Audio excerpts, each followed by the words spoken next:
Salam sejahtera bagi kita semuanya. Jemaat GKI Sumut Klasis Medan 1, kita berjumpa kembali di dalam Lentera Anugerah. Sebelum kita mendengarkan firman Tuhan hari ini, kita bersatu di dalam doa. Kita berdoa. Bapa di surga, terima kasih Tuhan, karena kebaikan-Mu lah kami menikmati hari ini. Biarlah Tuhan, saat ini Engkau perlengkapi dengan firman-Mu. Berkuasalah ya Tuhan atas kehidupan kami, sehingga kami memahami akan firman Tuhan untuk dapat kami lakukan di dalam hari ini. Dalam nama Tuhan Yesus kami berdoa. Amin. Firman Tuhan pada kesempatan ini kita ambil dari kitab Ibrani pasal 13 ayat 16. Demikian bunyinya. Dan janganlah kamu lupa berbuat baik dan memberi bantuan, sebab korban-korban yang demikianlah yang berkenan kepada Allah. Yang berbahagia ialah orang yang mendengarkan firman Tuhan dalam kehidupannya hari lepas hari. Tema kita pada hari ini adalah ketika kita memberi. Saudaraku yang terkasih dalam Kristus Yesus, banyak orang bermimpi menjadi seorang filantropi. Mungkin kita pernah mendengar perkataan filantropi. Ya, filantropi adalah berasal dari kata Yunani yang diambil dari kata philein dan juga artinya adalah cinta, dan anthropos yang berarti manusia. Jadi filantropi adalah tindakan seseorang yang mencintai sesama manusia sehingga dia mampu menyumbangkan waktunya, uangnya, tenaganya kepada orang lain. Nah, satu hal yang cukup menarik sosok filantropi ini, di mana biasanya itu adalah untuk seorang yang kaya raya, dan ini sering menyumbangkan bagi mereka yang miskin. Jadi tokoh filantropi ini yang begitu terkenal pada tahun 2007 yang bernama Bill Gates, berasal dari Amerika. Dia memberikan sumbangan yang begitu amat banyak, sekitar 28 juta US dollar. Ini sebuah angka yang tidak sedikit tetapi begitu fantastis. Dari Indonesia juga ada seorang filantropi. Dia bernama Dato Sri Profesor Dr. Tahir.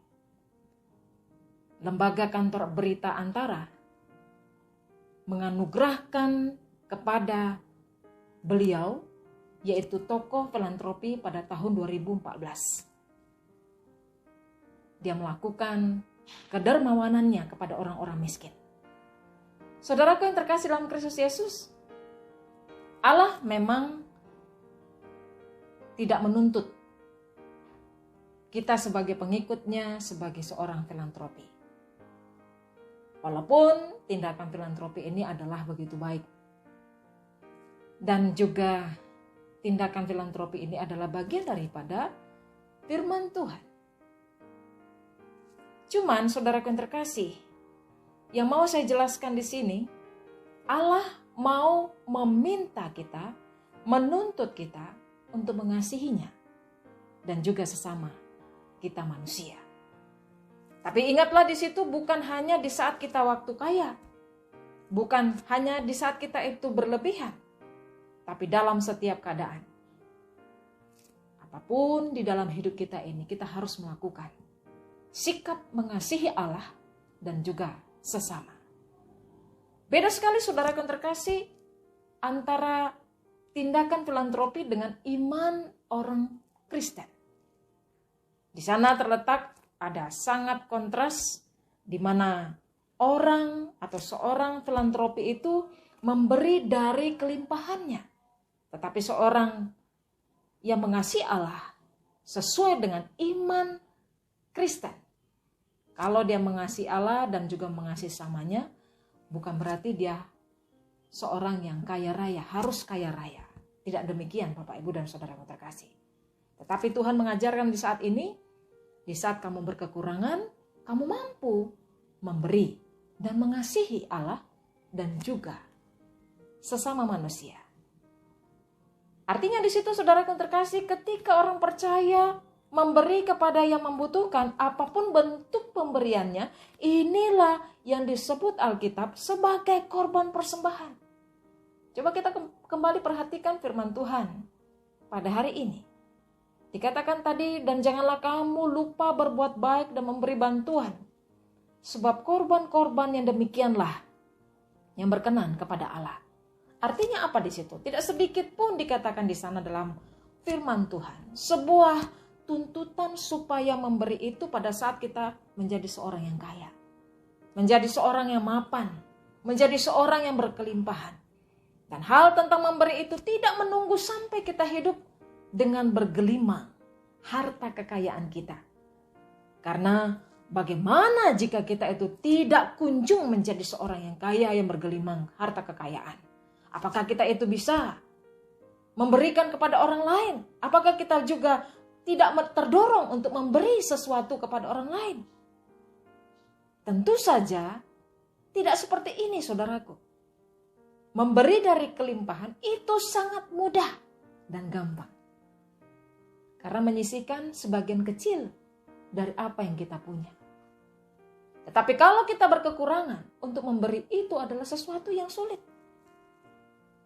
Kalau kita memberi dari kekurangan kita, itu adalah sesuatu yang sepertinya tidak mungkin untuk kita lakukan. Tapi inilah yang dikatakan oleh firman Tuhan. Dari kekuranganmu ketika kamu memberi, memperhatikan orang yang sakit, disitulah mendatangkan sukacita dan ucapan syukur kepada Allah, kepada kehidupan kita, dari kekurangan kita. Nah, penghiburan bagi kita, saudaraku, memberi dari kekurangan seperti apa yang dikatakan oleh Tuhan Yesus tentang persembahan seorang janda miskin di Lukas 21 ayat 3-4. Kita di situ juga dituntut untuk memberi lebih banyak daripada yang memberi yang berkelimpahan. Seorang janda tadi, dia memberi dari kekurangannya. Dan orang-orang Farisi saat itu, ahli-ahli Taurat, orang-orang yang luar biasa, mereka Tuhan lihat memberi dari kelebihan mereka. Dia menyisihkan sedikit dari apa yang mereka punya untuk bait Allah. Tetapi janda itu, dia memberikan dari kekurangannya, bahkan dia harus diperhatikan oleh gereja. Tetapi disitulah dia memberikan kepada orang-orang yang miskin. Nah, inilah yang Tuhan katakan, bukankah itu tindakan suatu hal yang luar biasa, saudaraku terkasih? Dengan kata lain, mata pemilik jagat raya ini, yaitu Allah kita,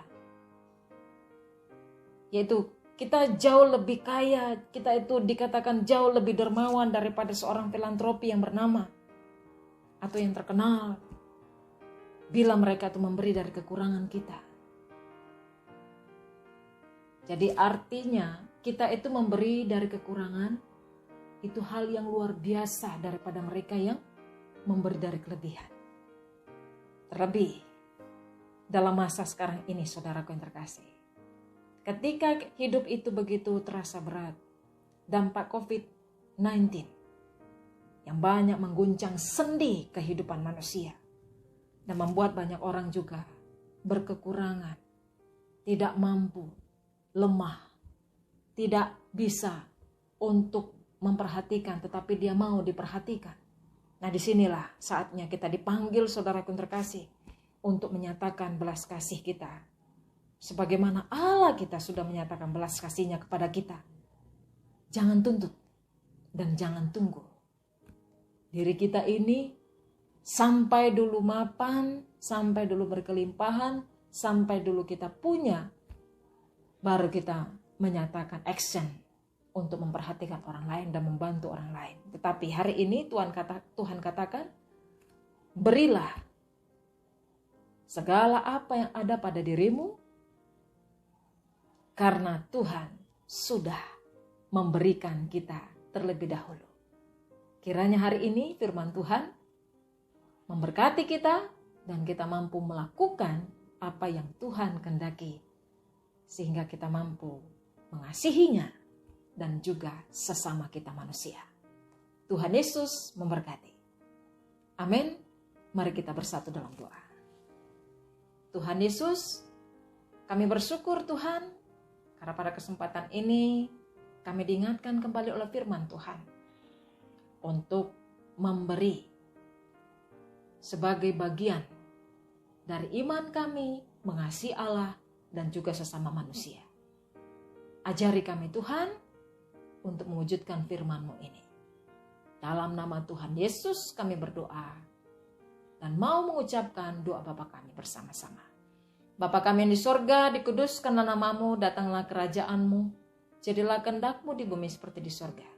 Berikanlah kami pada hari ini makanan kami secukupnya, dan ampunilah kami akan kesalahan kami, seperti kami juga mengampuni orang yang bersalah kepada kami. Dan jangan bawa kami ke dalam pencobaan, tetapi lepaskanlah kami daripada yang jahat, karena Engkau yang punya kerajaan dan kuasa dan kemuliaan sampai selama-lamanya.